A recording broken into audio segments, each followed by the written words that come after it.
بسم اللہ الرحمن الرحیم وبہ نستعین انہ خیر ناصر و معین وصلی اللہ علی محمد و آلہ الطاہرین.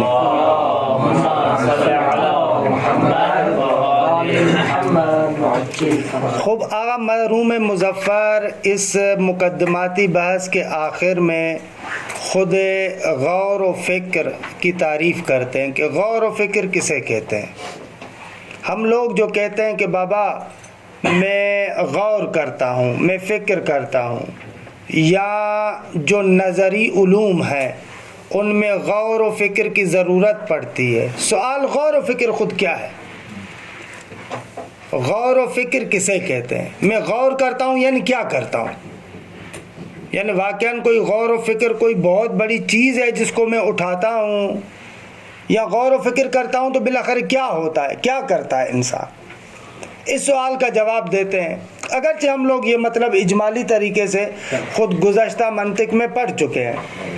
غور و فکر کرتے ہیں یعنی آغا یہ کام کرتے ہیں، معلوم اور مجہول کے درمیان اپنی عقل کی فعالیت پیش کرتے ہیں. دوسرے لفظوں میں کہ جیسے یہاں پر آغا لکھتے بھی ہیں حرکت العقل بین المعلوم والمجہول، معلوم اور مجہول کے درمیان جو فکری اور عقلی فعالیت ہے اس کو فکر کہتے ہیں، اس کو غور و فکر کہتے ہیں. دوبارہ لفظ کہہ رہا ہوں، معلوم اور مجہول کے درمیان فکری اور عقلی فعالیت کا نام غور و فکر ہے. درست ہے؟ اب آتے ہیں ذرا اس کی تعلیل کرتے ہیں. یعنی کیا؟ دیکھیے آقا، کبھی کبھار کیا ہوتا ہے، ایک شے انسان کے پاس مجہول ہوتی ہے. اچھا، یہاں پر ایک فخر رازی کا مشہور و معروف ایراد اور اعتراض ہے. ہاں وہ جملہ یہ کہتا ہے فخر رازی، کہتا ہے کہ بابا یہ جو آپ کہتے ہیں کہ ایک شے مجہول ہے، اور ادھر سے آپ کہتے ہیں کہ آپ کے ذہن میں بھی ہے. اگر ذہن میں ہے تو معلوم ہے، اگر میرے ذہن میں نہیں ہے تو میں متوجہ ہی نہیں ہوں، پتہ ہی نہیں ہے. جو چیز اصلاً میرے مخیلے میں نہیں ہے، ذہن میں نہیں ہے، خوب اس کا مجھے کیا پتا؟ کچھ حصہ ہے کچھ حصہ نہیں. احسن تم سید سجاد، باریک اللہ. ایک سلوات پڑھے سید سجاد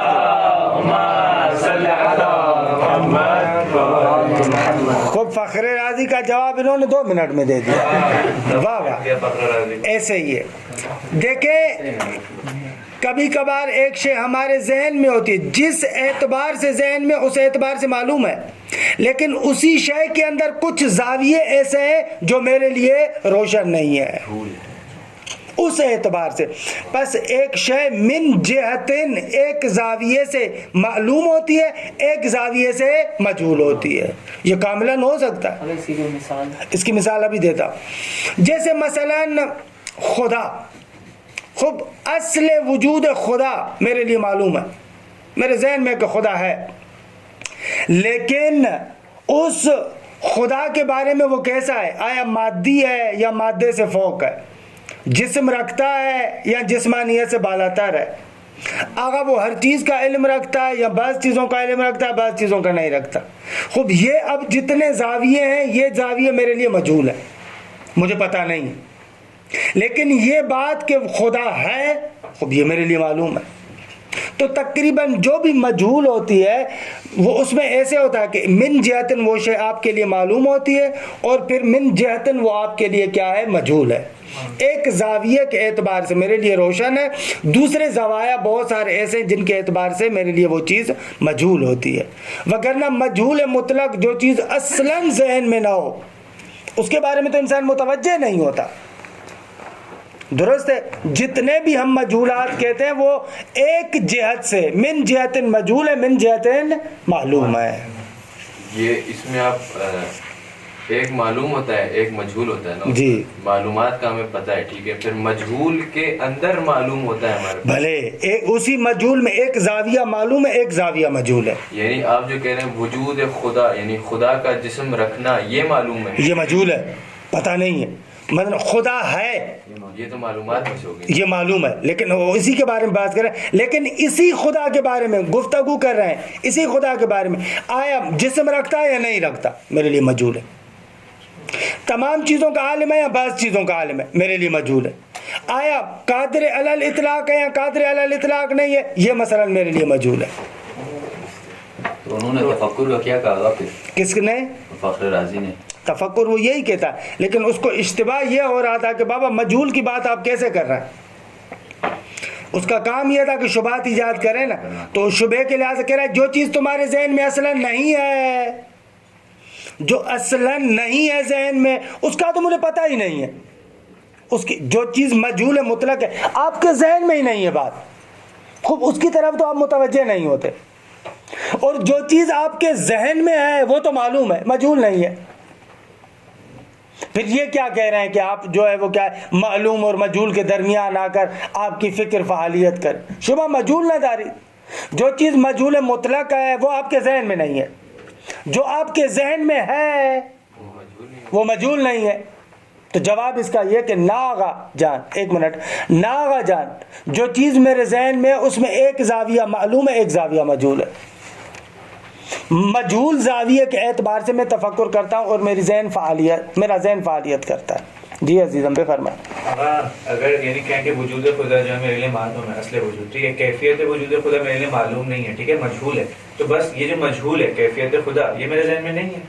کیا خدا تو ہے نا اس کے ساتھ متعلق جو چیز ہے وہ تو درست ہے مجہول ہے وہ تو مجھے پتہ نہیں ہے نہ خدا ہے جو خدا ہے نہ دقت کریں مجہول ایسے پادر ہوا نہیں ہے مجہول کیا خدا کا جسم ہونا یا نہ ہونا یہ میرے لیے مجہول ہے.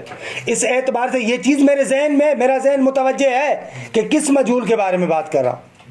یہ مجہول مطلق نہیں ہے اس معنی میں مجہول مطلق نہیں ہے.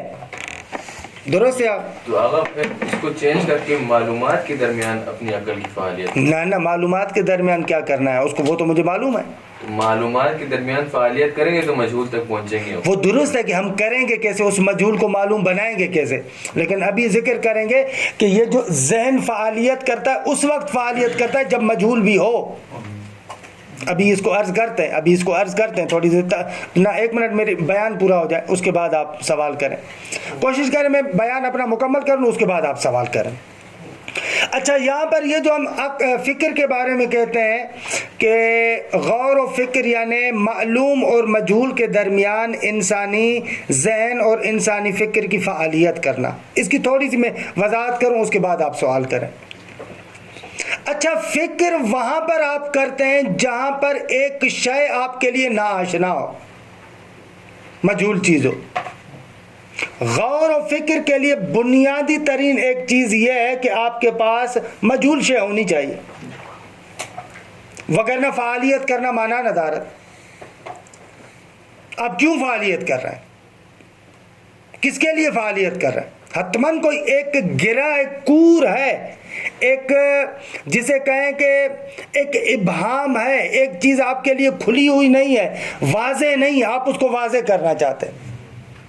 اصلاً انسان اپنے ذہن کو جولان میں لے کر آتا ہے اس کو جو حرکت دیتا ہے وہ اسی وجہ سے دیتا ہے کہ بعض زاویے میرے لیے روشن نہیں ہے مجہول چیزیں.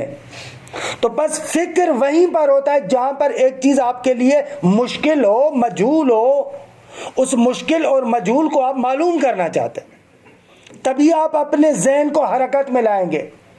اگر آپ کے پاس سب کی سب چیزیں بالکل روشن ہیں تو انسان اپنے ذہن کو کیوں جولان دے گا انسان کیوں اپنی فکر کو کام میں لے کر آئے گا. وہ بات کاری باش ہے جس کی وجہ سے میں اپنے ذہن کو حرکت دوں. بس ایک نقطہ یہ ہے کہ فکر جہاں پر بھی ہے ہم کہیں کہ بابا تفکر کرو یعنی تمہارے لیے کوئی چیز مجہول ہے وگرنہ پادر ہوا تو نہیں ہوگا ایسے یوں ہی تو ہم ہوا میں تو فکر نہیں کریں گے. بھائی فکر کریں گے کیونکہ کوئی چیز ہمارے لیے ناآشنا ہے درست ہے. بس پہلا نقطہ فکر میں یہ کہ آپ کے پاس مجہول ایک ہوتا ہے, درست. اچھا, اس کو معلوم کرنے کا طریقہ کیا ہے, اس مجہول کو کیسے میں معلوم کرتا ہوں؟ تو وہاں پر میں کیا کرتا ہوں, اس مجہول کو جیسے ہی میں نے دیکھا نا, درست, اس کے بعد میں اپنے معلومات کے خزانے کی طرف آتا ہوں. مجہول کو جیسے میں نے دیکھا, اب میں کیا کرتا ہوں, اپنے معلومات کے خزانے کی طرف آتا ہوں. اس معلومات کے خزانے کو ٹٹولنا شروع کر دیتا ہوں, درست ہے. اس کو دیکھتا ہوں, بھئی یہ اس کے ساتھ جڑتا ہے نہیں جڑتا, یہ اس کے ساتھ جڑتا ہے نہیں جڑتا, ایسے اس معلومات کے خزانے میں تفحص کرتا ہوں, جستجو کرتا ہوں, معلومات کو ٹٹولتا ہوں, اس میں جستجو ہوتی ہے. اچھا, اس جستجو کے نتیجے میں جب میں دیکھتا ہوں کہ بھلے اگر ان چیزوں کو ان کے ساتھ آپس میں جوڑ لوں تو وہ جو مجہول ہے میرے لیے روشن ہو جائے گا. اب جب آپ نے ان معلومات کے خزانے میں جستجو کی اور ان کو آپس میں اس ترتیب کے ساتھ جوڑا کہ اس ترتیب کے ذریعے سے وہ مجہول آپ کے لیے معلوم بن گیا, تو اب آپ کیا کریں گے, ان معلومات سے جو اب تک آپ کے لیے مجہول تھا اس کو ہم کہیں گے مطلوب. کیونکہ معلومات کو جب آپ نے معلومات کو جب آپ نے اس طریقے سے ترتیب دیا کہ اب وہ مجہول آپ کے لیے مجہول نہیں رہا, وہ آپ کے لیے روشن ہو گیا, تو اب آپ کیا کرتے ہیں, اس معلومات سے اس مطلوب کی طرف چلے جاتے ہیں. مثال دیتا ہوں, ایک منٹ مثال سنیں. انسان کا آپ کو پتا نہیں ہے کہ انسان کسے کہتے ہیں, درست ہے, اور انسان کی تعریف کیا ہے, انسان کی حقیقت کیا ہے؟ آغا انسان کی حقیقت, اچھا انسان ایک ایسا موجود ہے جو جسم رکھتا ہے. اچھا جسم رکھتا ہے, واقعا دیکھ رہا ہوں جسم رکھتا ہے. اچھا اس کا جسم بھی ایسا ہے کہ اس جسم کے اندر نشو و نما ہوتی ہے, درست ہے, نشو و نما ہوتی ہے. ایسے جسم بھی ایسا ہے, جسم بھی جسم نامی ہے, نمو کرتا ہے. اچھا نمو بھی کرتا ہے, بھائی نمو تو پودا بھی کرتا ہے نا, پودے سے فرق کرتا ہے. پودے کے جسم میں نشو و نما تو ہے لیکن وہ اپنے ارادے سے حرکت نہیں کرتا. اچھا انسان اپنے ارادے سے حرکت بھی کرتا ہے, جسم بھی ہے, اس کے جسم کے اندر نشو و نما بھی ہے, نمو بھی ہے. اگر فقط نمو بھی نہیں ہے, اپنے ارادے سے حرکت بھی کرتا ہے. اچھا ارادے سے حرکت تو کتا بھی کرتا ہے, گدھا بھی کرتا ہے, تو پھر انسان میں تو فرق ہے نا, کتے اور گدھے میں اور انسان میں تو فرق ہے. اچھا اگر ایک چیز ہے جو انسان میں دکھ رہی ہے اس کتے اور گدھے میں نہیں ہے, وہ یہ ہے کہ انسان تفکر بھی کرتا ہے, غور بھی کرتا ہے. یہ ایک ایسا ممیزہ ہے کہ جو انسان کو جانوروں سے جدا کرتا ہے. بس میں انسان کی تعریف کیا کروں, جسم نام حساس متحرک بالارادہ و ناطق,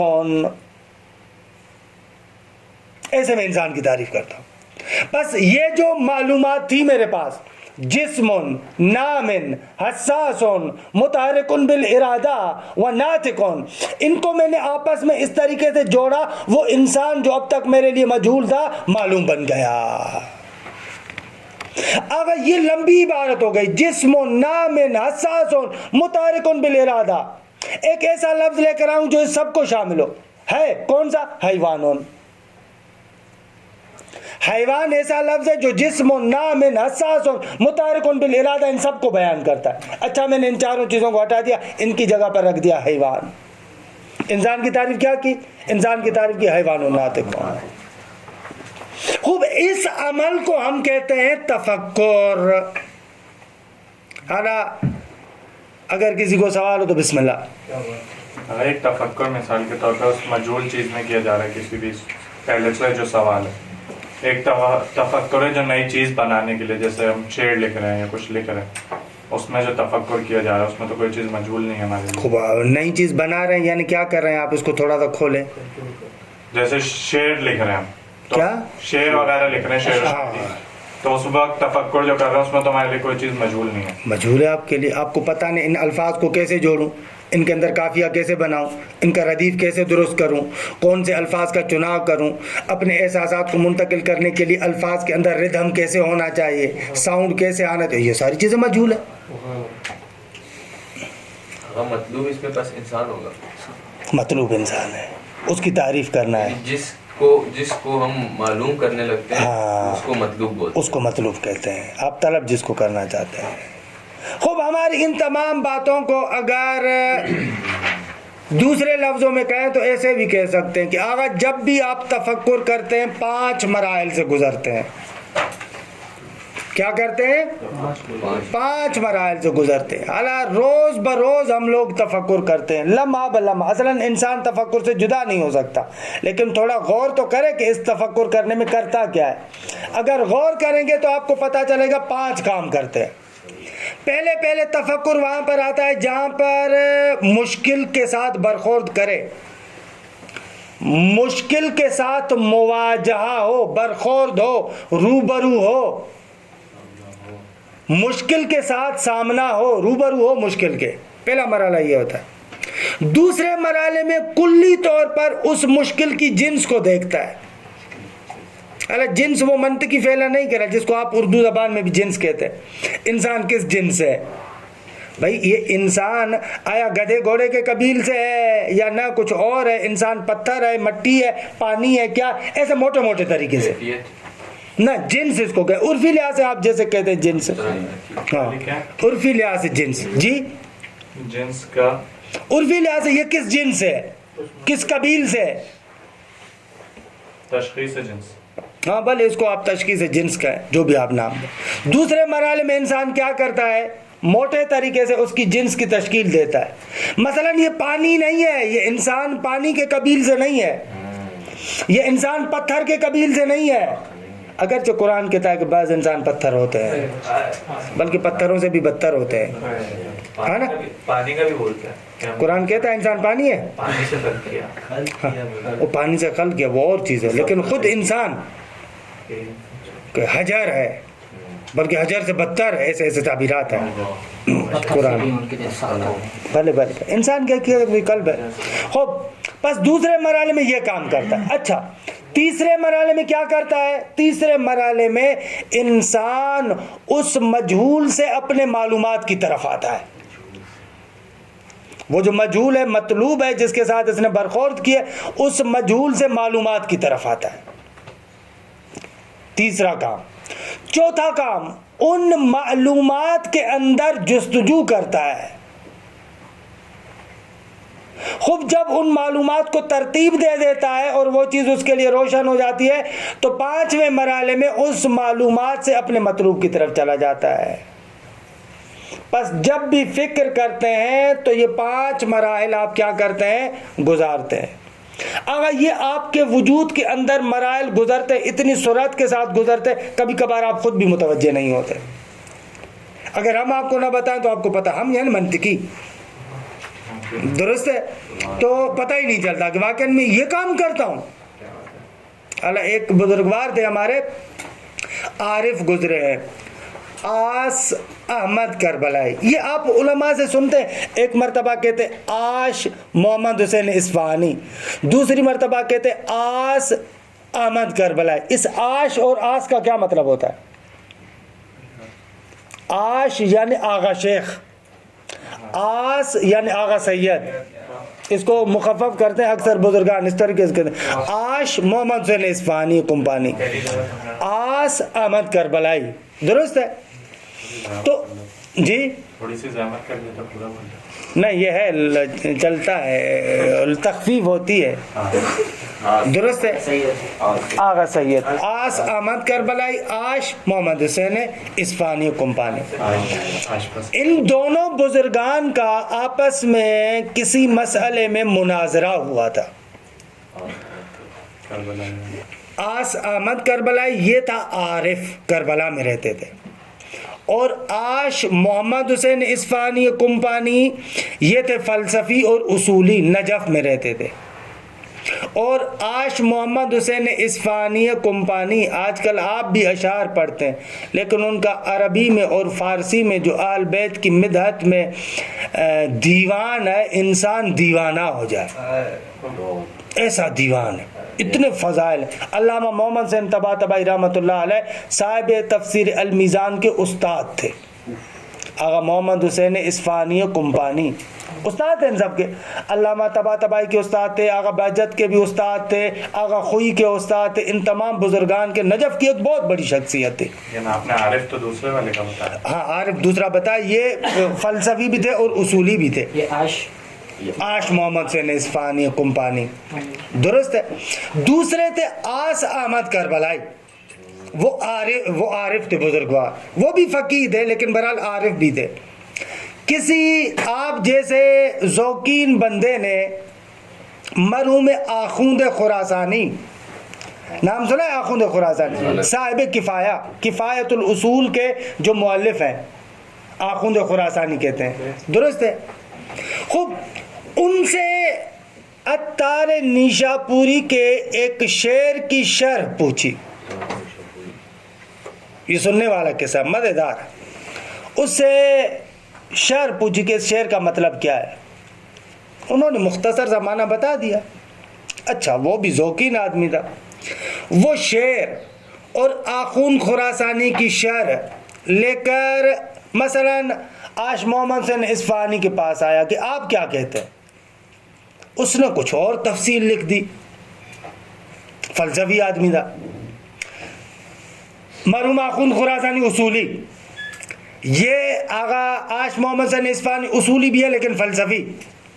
اچھا، یہ پھر کربلا آیا اور آس احمد کربلائی، اس کو دکھایا کہ آغا دیکھیں یہ آغا آخوند خراسانی نے ایسے جواب دیا ہے اور آغا محمد حسین اصفہانی نے ایسے جواب دیا ہے، آپ کیا کہتے ہیں؟ خوب اس نے جواب عرفانی زاویے سے دیا، اس نے فلسفی زاویے سے دیا تھا، آش محمد حسین اصفہانی کمپانی نے، انہوں نے عرفانی جنبے سے دیا، ظاہر سی بات ہے کہ فرق کر رہا تھا جواب۔ اچھا، یہ بندہ جب واپس نجف آیا تو آش محمد حسین اصفہانی کو کہا کہ آقا آپ نے تو ایسے لکھا تھا لیکن آس احمد کربلائی نے یوں لکھا، آپ والی بات نہیں کی۔ اچھا، جیسے اس نے دیکھا اس نے پھر دوسرا جواب لکھا کہ نہ، یہ آغا احمد کربلائی نے جو لکھا یہ درست نہیں ہے، اس پر نقد بھی کیا اور لکھا۔ خوب یہ بندہ پھر آیا کربلا، کہا کہ آغا جو آپ نے جواب لکھا تھا اس کو تو نقد کیا ہے آغا آش محمد حسین اصفہانی کمپانی نے۔ اچھا دکھاؤ، نہ ان سے اشتباہ ہوا ہے، انہوں نے پھر اس کو نقد کیا۔ ایسے وہ رد و بدل کرتا رہا تقریباً 7 مرتبہ، آغا احمد کربلائی آج محمد حسین اصفہانی، احمد کربلائی آج محمد حسین اصفہانی، وہ ان کو جواب دیتے رہے، وہ ان کو جواب دیتے رہے، ایسے یہ بندہ وسیلہ بنا، یہ بندہ وسیلہ رہا۔ اور بحث تھی توحید کے بارے میں، صفات خدا کے بارے میں۔ آج محمد حسین اصفہانی جو توحید پیش کر رہا تھا وہ فلسفی نقطہ نگاہ سے، آج احمد کربلائی جو توحید پیش کر رہا تھا وہ بن رہی تھی عرفانی نقطہ نگاہ سے۔ وہ 7 مکاتبات ہوتے رہے۔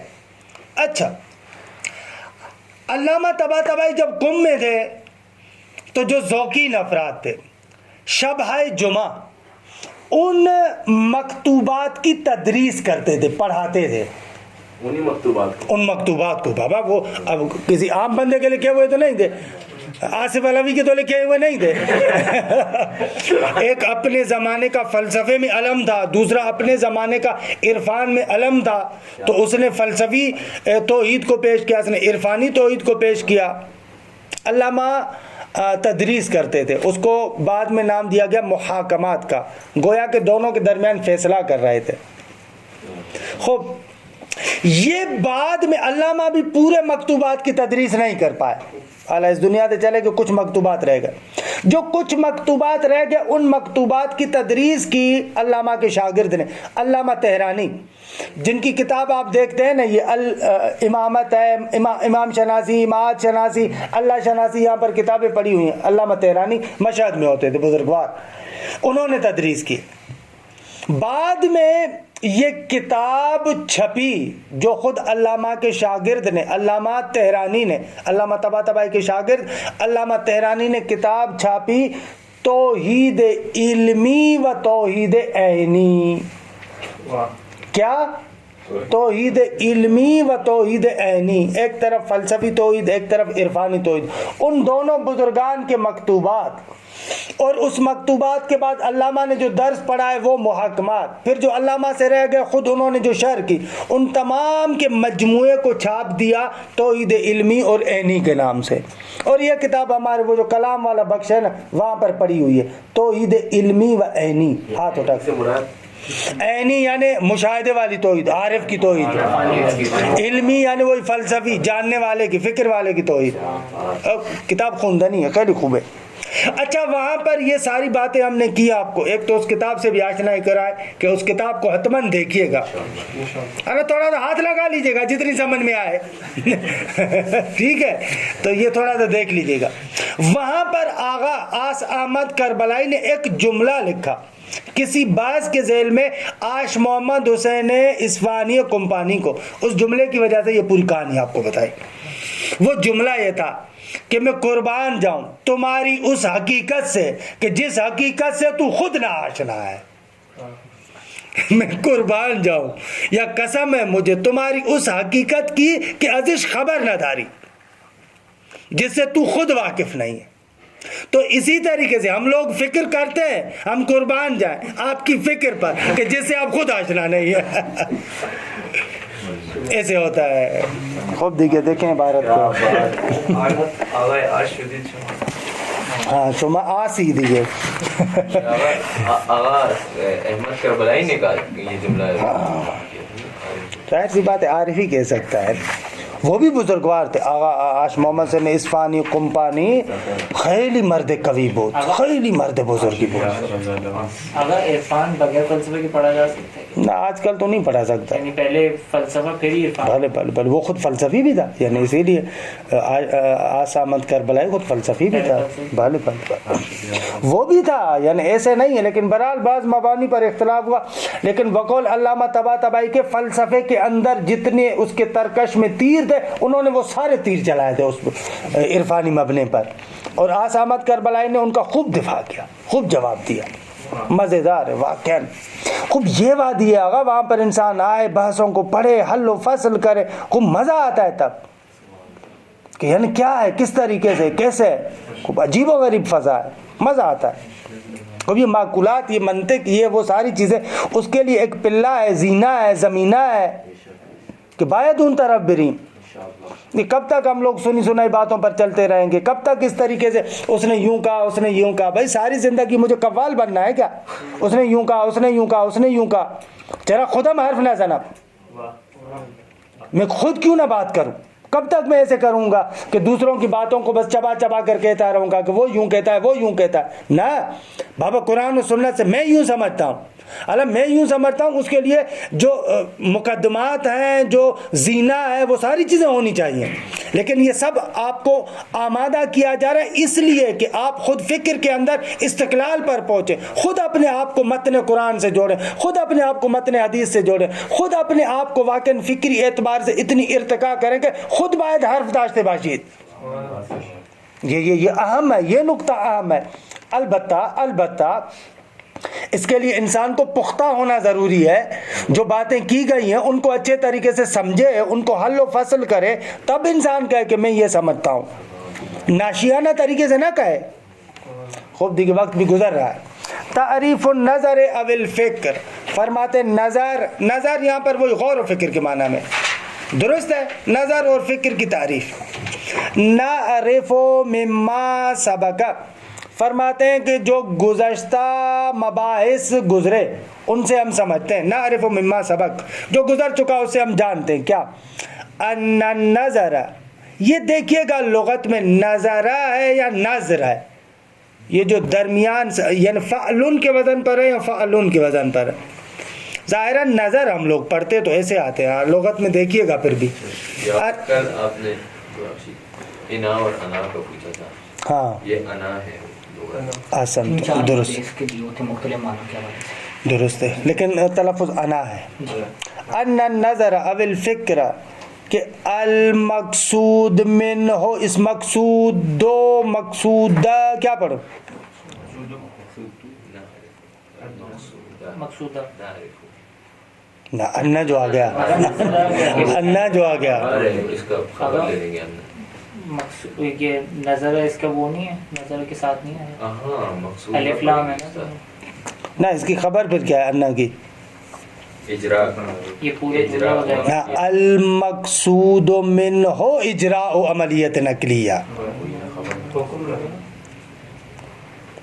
وہ ہم نے جان لیا کہ نظر یا فکر کے جس سے مقصود اجراء عملیہ عقلیہ ہے حالانکہ کیا ہے یعنی کیا وہی میں نے عربی کے الفاظ دہرا دیے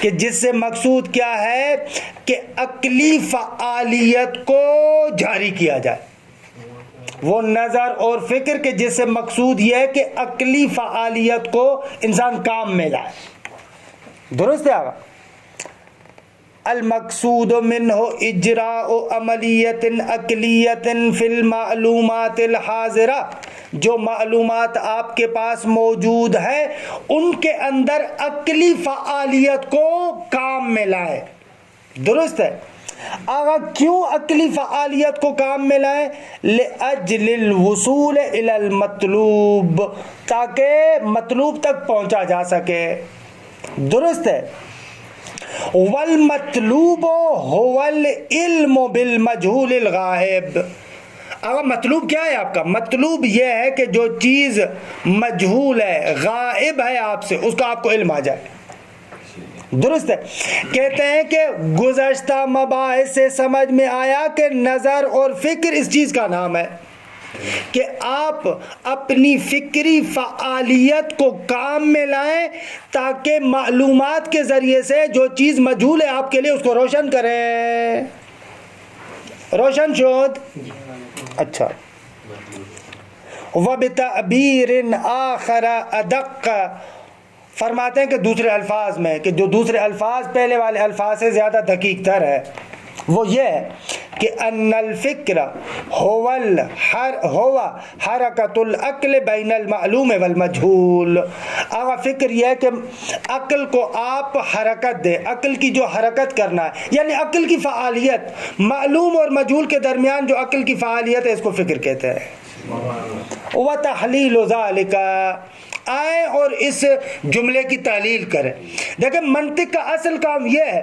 کہ ایک جملہ آپ کو دے دیا جائے آپ اس کی تعلیل کریں اس کو کھولیں اس کا آپریشن کریں بھائی اس کے اندر کیا کیا رکھا ہوا ہے بہت ساری ایسی چیزیں کہ جو عام لوگوں کو نظر نہیں آتی آپ منطقیوں کو نظر آتی ہے درست ہے بھائی یہ ایک عام سا جملہ ہے عام ہی بندے کو کہتے ہیں کہ بھائی تم سوچتے ہو یعنی کیا کرتے ہو خوب ایک منطقی نے جب اس پر غور کیا تو اس کے اندر سے کتنا مطلب نکال لیا درست ہے منطقی کا کام یہ ہے وَتَعْلِيلُ ذَلِكَ فرماتے ہیں کہ اس مطلب کی تحلیل اور اس کا آپریشن اس کی تشریح اس کو کھولنا آئے کیسے کھولتے ہیں ان الانسان اذا واجہ بعقلہ المشکل یعنی مشکل یعنی وہی مجہول فرماتے ہیں کہ انسان جب اپنے عقل کے ذریعے سے روبرو ہوتا ہے کسی مشکل کے وعرف انہ من ای انواع المجہولات اور جان لیتا ہے کہ وہ مجہولات میں سے بھائی کون سی نوعیت کی مجہول ہے درست ہے اور یہ بھی جان لیتا ہے کہ بابا یہ مجہول کی کون سی نوعیت ہے درست ہے وعرف انہ من ای انواع المجہولات ہوا اور جان لیتا ہے کہ یہ مجہولات کے انواع میں سے کس نوع کی مجہول ہے نوعیت کیا ہے اس کی فَازِعَ عَقْلُهُ آگا یہ فَازِعَ يَفْزَعُ ای لَجَعَ پناہندے شدان درست ہے اور اگر فَازَعَ آئے زا پر وہ فتح ہو تو اس صورت میں خافہ کے معنی میں ڈرنا فزع یعنی ڈرنا فزع یعنی پناہندے ہونا کیا کہتے ہیں اس کو اردو زبان میں اچھا لفظ کیا ہے نہ لجا پناہ لینا یعنی بھلے پناہ لینا اس کو کیا کہتے ہیں اردو زبان میں کون سا لفظ میں یہ بولتے پناہ لینا پناہ لینا بھلے دیکھیے صحیح ہے اس کی پناہ میں آتا ہے کسی چیز کی پناہ میں آنا پناہ لینا کوئی پناہ میں آنا لیکن اس صورت میں اس کو پڑھے فازعہ فَزِعَ عَقْلُهُ إِلَى الْمَعْلُومَاتِ الْحَاضِرَةِ، تو انسانی عقل پناہ لیتی ہے کہاں پر؟ ان معلومات کی طرف جو اس کے پاس حاضر ہے، الحاضرۃ عندہ، جو اس کے پاس حاضر ہے، المناسبۃ لنوع المشکل، اور وہ معلومات کے جو مناسبت رکھتی ہیں مشکل کی نوعیت کے ساتھ، ان کی طرف پناہ لیتا ہے۔ جیسے ہی کوئی مجہول آگا اس کے سامنے آئے نا، روبرو ہو مجہول سے، تو پھر کیا کرتا ہے؟ یہ اس کی عقل جاتی ہے اپنی معلومات کے خزانے کی طرف۔ درست ہے؟ وَعِنْدَئِذٍ يَبْحَثُ فِيهَا، اس وقت جب یہ اپنی معلومات کی پناہ کی طرف جاتا ہے، اللہ لفظ پناہ اتنا اردو میں شاید مزیدار بھی نہیں لگ رہا، مقصد یہ ہے کہ اپنی معلومات کی طرف جاتا ہے۔ سمجھ رہے ہیں نا مطلب کیا ہے؟ یعنی اپنی معلومات کی طرف جاتا ہے۔ اچھا، جب یہ اپنی معلومات کی طرف جاتا ہے تو کیا کرتا ہے؟ یبحث فیہا، اس معلومات کے درمیان جستجو کرتا ہے، اس معلومات کو ٹٹولتا ہے۔ ویتردد بینہا، ان معلومات کے درمیان گھومتا ہے، بھئی اس کو دیکھوں، اس کو دیکھوں، اس کو دیکھوں، ایسے۔ وَيَتَرَدَّدُ بَيْنَهَا بِتَوْجِيهِ النَّظَرِ إِلَيْهَا، اپنی پوری توجہ کرتے ہوئے اس معلومات کی طرف توجہ کرتے ہوئے، درست ہے؟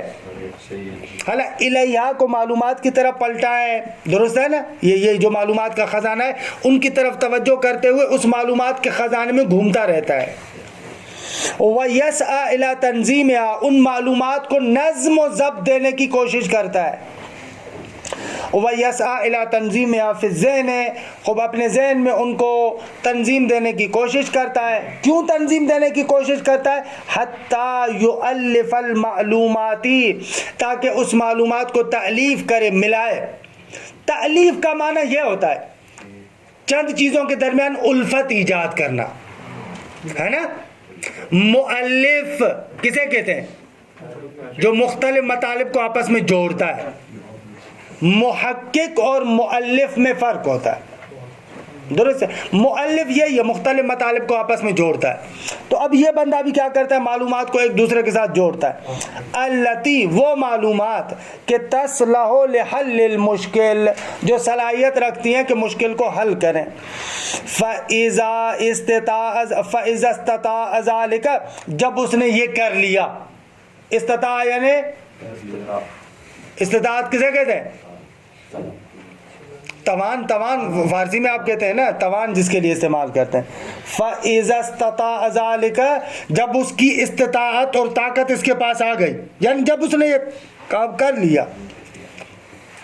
وَوَجَدَ مَا يُؤَلِّفُهُ لِتَحْصِيلِ غَرَضِهِ، اور پا لیا اس نے ما، وہ معلومات کہ یؤلفہ، کہ جس کو اس نے تألیف کیا تھا، بنایا تھا، کس کے لیے؟ لتحصیل غرضہ، اپنی غرض کو حاصل کرنے کے لیے، اپنی غرض کو یعنی مشکل کو معلوم بنانے کے لیے جس معلومات کی اس کو ضرورت تھی، جب اس نے اس کو آپس میں سمیٹ دیا، آغا حیوان ناطق کو آپس میں سمیٹ دیا، ایسے تحرک عقلہ حینئذ منہا الی المطلوب، تو اب کیا کرتا ہے؟ اب اس کی عقل حرکت کرتی ہے منہا، ان معلومات سے، الی المطلوب، مطلوب کی طرف۔ یہاں پر مجہول کیوں نہیں کہا؟ کیونکہ اب وہ بن چکا ہے۔ احسنتم، بارک اللہ، کیونکہ جب معلومات کی وجہ سے وہ آپ کے لیے روشن ہو چکا ہے تو اب مجہول نہیں رہا، لہذا اب اس کے لیے لفظ کون سا استعمال کر رہا ہے؟ مطلوب۔ اعنی معرفت المجہول وحل المشکل، یعنی کہ میرا مقصد یہ ہے کہ مراد وہی معرفت مجہول، مشکل کو حل کرنا۔ آگا اسی مطلب کو دوسرے لفظوں میں ایسے کہتے ہیں، فتمر علی العقل اذن بهذا التحلیل خمسۃ ادوار، فرماتے ہیں کہ اس تحلیل کے ذریعے سے نتیجتاً عقل انسانی پر 5 مرحلے گزرتے ہیں۔ فتمر خمسۃ ادوار، 5 مرحلے گزرتے ہیں عقل پر، بهذا التحلیل، اس تحلیل کی وجہ سے، درست ہے۔ پہلا مرحلہ مواجہت المشکل، یعنی مجہول سے روبرو ہونا۔ 2 معرفت نوع المشکل، مشکل کی نوعیت کی معرفت، کہ بابا یہ کون سی ہے، کہ جس کو میں نے کہا اس کی جنس کو پہچاننا۔ فقد یواجہ المشکل ولا یعرف نوعہ، کیونکہ کبھی کبھار انسان کسی مشکل سے روبرو ہوتا ہے لیکن اس کی نوعیت کا پتہ نہیں چلتا اسے۔ مثلا انرجی، اگر انرجی کسے کہتے ہیں؟ خوب اس مشکل سے روبرو ہوا ہے لیکن اس کی نوعیت کا پتہ ہی نہیں چلتا، مادہ ہے، غیر مادہ ہے، پتہ نہیں کیا ہے، ایسے۔ لہذا پہلے مرحلے میں کیا کرتا ہے؟ مشکل سے روبرو ہونے کے بعد اس کی نوعیت کو پہچانتا ہے. 3 حرکت العقل من المشکل الی المعلومات المخزونۃ عنده. فرماتے ہیں کہ عقل حرکت کرتی ہے مشکل سے الی المعلومات، معلومات کی طرف.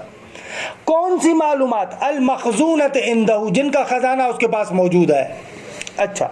4 حرکت العقل ثانیاً بین المعلومات للفحص عنہا. دوسری مرتبہ عقل انسانی خود ان معلومات کے درمیان حرکت کرتی ہے للفحص عنہا، تاکہ ان کے اندر تفحص کرے، جستجو کرے، ان کو ٹٹولے. وتألیف ما یناسب المشکلہ، اور ان معلومات کو ڈھونڈ لے، ان معلومات کو پکڑ لے کہ جن کو اگر آپس میں جوڑا جائے تو مشکل میرے لیے حل ہو جائے. وَيَصْلَحْ لِحَلِّهِ، اور ایسی معلومات کے جو مشکل کو حل کرنے کی صلاحیت بھی رکھتے ہو. 5 حرکت العقل ثالثاً، جب ایسی چیزیں ڈھونڈ لیتا ہے تو تیسری مرتبہ عقل حرکت کرتی ہے من المعلوم، معلوم سے، الذی استطاع تألیفہ، وہ معلوم کہ جس کو اس نے تألیف کر لیا ہے. صحیح آگا؟ وہ معلوم کہ جس کو اس نے کیا کر لیا ہے؟ تألیف کر لیا ہے. الذی استطاع تألیفہ مما عندہ، جو معلومات اس کے پاس تھی اس سے تألیف کر لیا ہے. تألیفہ مما عندہ، ایسے عبارت ہے، مما تألیفہ کے مطابق. اس نے تألیف کیا، اس کو کس سے تألیف کیا؟ مما، اس معلومات سے کہ عندہ، جو اس کے پاس موجود تھی. درست ہے. حرکت العقل من المعلوم الی المطلوب، عبارت ایسے ہے کہ عقل تیسری مرتبہ حرکت کرتی ہے معلوم سے مطلوب کی طرف. وَهَذِهِ الْأَدْوَارُ الثَّلَاثَةُ الْأَخِيرَةُ، آغا یہ جو آخری تینوں مراحل ہے، ادوار یعنی وہی دور، مراحل، جو تینوں مراحل ہیں، اول حرکات الثلاث، یا آپ ان کو تینوں حرکتیں کہیں، پانچویں، چوتھی اور تیسری. ہی الفکر او النظر، انہی 3 حرکتوں کا نام فکر و نظر ہے. درست ہے. خوب. وہذا معنی حرکت العقل بین المعلوم والمجہول، یہ جو ہم نے کہا کہ عقل معلوم اور مجہول کے درمیان فعالیت کرے، حرکت کرے، اس کا معنی یہی ہے، یہ 3 حرکتیں. وَهَذِهِ الْأَدْوَارُ الْخَمْسَةُ قَدْ تَمُرُّ عَلَى الْإِنسَانِ فِي تَفْكِيرِهِ وَهُوَ لَا يُشْعِرُ بِهَا. آسامت کربلائی والی بات. فرماتے ہیں کہ یہ 5 ادوار کبھی کبھار انسان پر گزرتے ہیں، اس کے فکر کرنے کے مرحلے میں اس طریقے سے گزرتے ہیں کہ وَهُوَ لَا يُشْعِرُ بِهَا، درحالی کہ انسان کو اس کا شعور ہی نہیں ہوتا. ان 5 کے 5 مراحل کو گزارتا ہے لیکن انسان متوجہ ہی نہیں ہوتا. فَإِنَّ الْفِكْرَ يَجْتَازُهَا غَالِبًا، کیونکہ فکر ان مراحل سے عبور کرتا ہے غالباً، اکثر اوقات، بِأَسْرَعَ مِنْ لَمْحِ الْبَصَرِ، آنکھ جھپکنے سے بھی تیزی سے. آنکھ جھپکنا بھی مثلا جو ہے وہ کیا ہے، اس میں بھی دیر لگتی ہے. ان مراحل سے انسانی فکر اتنی سرعت کے ساتھ گزر جاتی ہے. الا انہا، ساتھ اس کے کہ الا انہا لا یخلو منہا انسان فی اکثر تفکیرات، ساتھ اس کے کہ ان مراحل سے فرماتے ہیں کہ خالی نہیں ہوتا کوئی بھی انسان اپنے اکثر تفکیرات میں. اکثر اوقات جو انسان فکر کرتا ہے، اپنے فکر کرنے میں ان مراحل سے خالی نہیں ہوتا، یعنی یہ مراحل گزارتا ہے. ہمیشہ نہیں بولیں گے اس کو؟ نہ، بعض لوگ حد سے رکھتے ہیں. اچھا، ادھر ہاں، اس کے لیے مقدمہ باندھ رہے ہیں. وَلِذَا قُلْنَا إِنَّ الْإِنسَانَ مَفْطُورٌ عَلَى التَّفْكِيرِ، اسی لیے ہم نے کہا تھا کہ انسان فطرتاً فکر کرنے والا ہے. نعم، آغا شہیدی جس نقطے کو بیان کرنا چاہ رہے تھے وہاں پر پہنچے. ہم کہتے ہیں غالباً اکثر لوگ اپنے فکر کے مراحل میں ان 5 مرحلوں کو گزارتے ہیں، لیکن نعم سے استدراک ہوتا ہے، یعنی کأنہو تھوڑا سا استثناء کر رہے ہیں. درست، ایک ایسا مورد بتا رہے ہیں کہ جس میں یہ نہیں ہوتا. نعم من لہو قوت الحدس، لیکن وہ بندہ جس کے پاس حدس کی قوت ہے، طاقت ہے. یستغنی عن الحرکتین الاولیین، اس کے پاس ضرورت نہیں ہوتی آگا ابتدائی دو حرکتوں کی، یعنی تیسری اور چوتھی حرکتین اولیین، یعنی کیونکہ فکر ہم نے کہا ان تین حرکتوں کا نام ہے، تیسرا مرحلہ، چوتھا مرحلہ، پانچواں مرحلہ. تو اب جس کے پاس قوت حدس ہوتی ہے اس کے پاس تیسرا اور چوتھا مرحلہ نہیں ہوتا. آگا مشکل کو دیکھا نہیں کہ وہ معلوم نہیں بنی، ایسے یعنی حدس میں کیا ہوتا ہے، انسان جب بھی اس شے کی طرف متوجہ ہوتا ہے نا فوراً اس کو اس کی حد وسعت کے ساتھ معلوم کر لیتا ہے. جڑ تک پہنچ جاتا ہے. درست ہے، درست ہے.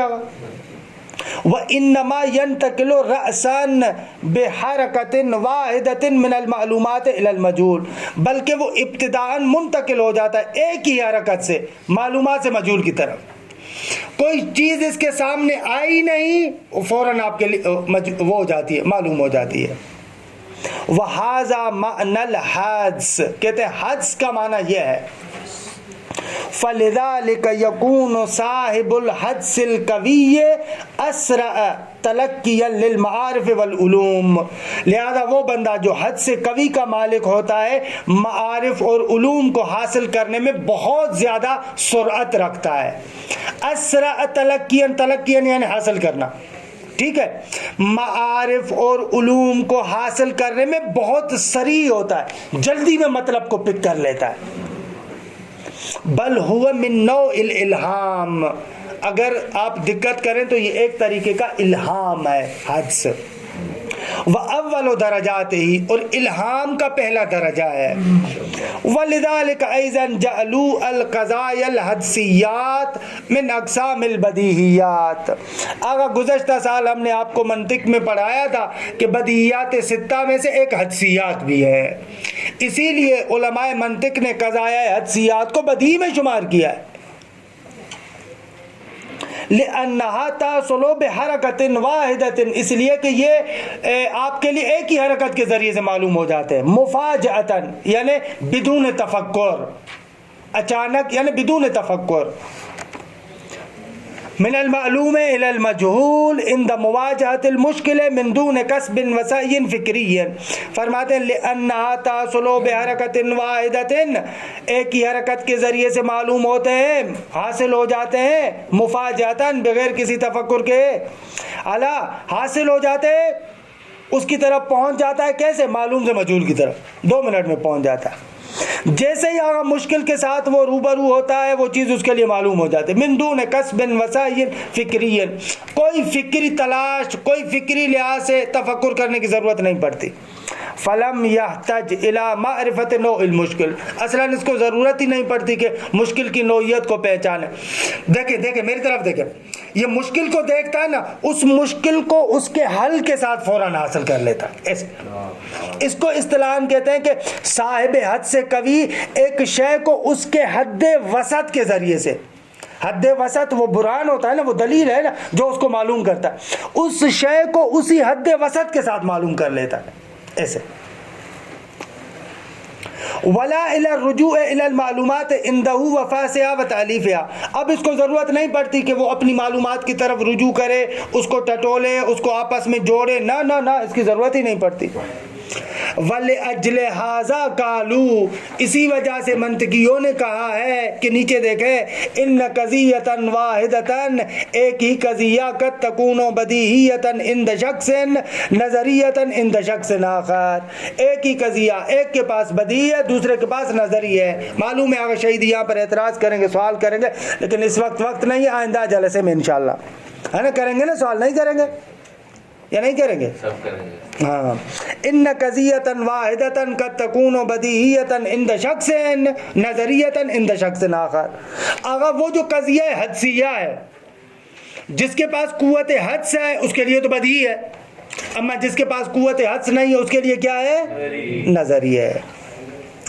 ولیس ذالک، اور یہ نہیں ہے الا سوائے اس بات کی وجہ سے کہ لأن الاول عنده من قوت الحدس، پہلے بندے کے پاس ایک قوت حدس ہے کہ ما یستغنی به عن النظر والکسب، جس قوت حدس کی وجہ سے وہ مستغنی اور بے پرواہ ہو گیا ہے کہ بیٹھ کر غور کرے، فکر کرے، سوچے، نہ ضرورت نہیں ہے. ای ما یستغنی به عن الحرکتین الاولیین، یعنی اس کے پاس ایسی قوت ہے کہ جس قوت کے سبب وہ ابتدائی دونوں حرکتوں سے بے نیاز ہو گیا ہے. دونا شخص ثانی، دوسرا شخص نہیں، دوسرا شخص یعنی جس کے پاس نظری ہے. شخص اول یعنی جس کے پاس بدیہی ہے. اوپر کہا نا ان قضیۃ واحدۃ قد تکون بدیہیۃ عند شخص، یہ اول ہو گیا. نظریۃ عند شخص آخر، یہ دوسرا ہو گیا. فَإِنَّهُ يَحْتَاجُ إِلَى هَذِهِ الْحَرَكَاتِ الثَّلَاثِ، یہ بندہ جو دوسرا ہے وہ ان تین حرکتوں کی طرف محتاج ہے. لِتَحْصِيلِ الْمَعْلُوم، تاکہ معلوم کو حاصل کرے. بعد معرفت نوع المشکل، مشکل کی نوعیت کی شناخت کے بعد. عزیز مان، جتنا ابھی تک آپ کو منطق پڑھا ہے اس کا خلاصہ یہ کہ علم یا تصور ہے یا تصدیق ہے. تصور یا ضروری ہے یا نظری ہے، تصدیق بھی ضروری ہے یا نظری ہے. تمرینات ہیں جو آپ کو کرنی ہے، درست ہے. ایک منٹ آج آخری دن ہے نا، اسی لیے تمرینات ہیں جو آپ کو کرنی ہے. پہلی تمرین میں سوال کرتا ہے کہ وہم و شک اقسام تصدیق میں سے کیوں نہیں ہے، اس کا جواب ڈھونڈنا ہے. دوسرا کہتا ہے کہ آگا 5 قضایہ بدیہیہ، ہر ایک بندہ 5 قضایہ بدیہیہ لکھے اور اس کے اندر بتائے کہ اسباب توجہ خمسہ میں سے کون کون سے اسباب توجہ یہاں پر ہیں. یہ کام ہے، آئندہ ہفتے دیکھوں گا. ہر بندہ 5 قضایہ بدیہیہ بنائے گا اور ہر قضیے کے اندر بتائے گا کہ اسباب توجہ میں سے کس کو یہاں پر استعمال کیا گیا ہے. تیسرا کہہ رہا ہے کہ اذا علمت بان فی الغرفۃ شیئا، آپ کو پتا چلا آپ کے کمرے میں کوئی چیز ہے.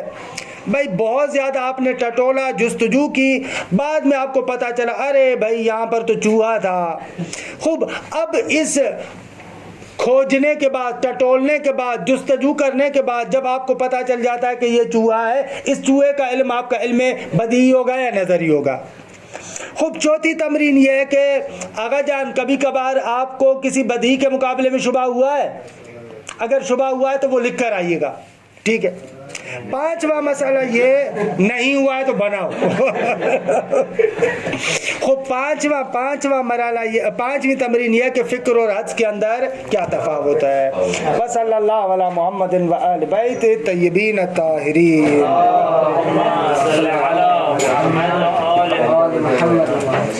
یہ تمرینات عام ہے المنطقی، حتماً یہ تمرینات الفقہ.